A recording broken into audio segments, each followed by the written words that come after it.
Gabi na nang sumakay ako sa jeep. Ako lang mag-isa, tahimik. Walang ibang pasahero, kaya medyo maluwag. Dala ng pagod sa buong araw ng klase, natpa siya akong magpahinga habang papunta sa dorm ko. Ngunit hindi ko inaasahan ang nangyari sa gabing iyon. Habang binabaybay namin ang madilim na kalsada, napansin ko na parang lumilihis ang jeep. Hindi na ito tumutok sa direksyon patungo sa dorm. Tinawag ko ang atensyon ng driver. "Manong, hindi po yata yan ang daan patungo sa dorm ko." Sumulyap siya sa salamin at ngumiti ng kaunti, pero hindi siya sumagot.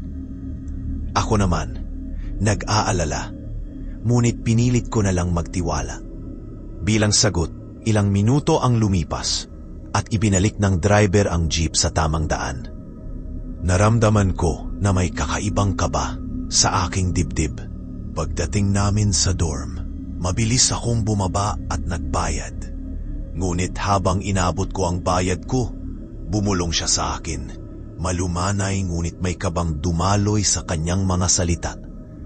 "Neng, pagpasok mo, ubarin mo kaagad ang damit mo. At kung maaari, sunugin mo."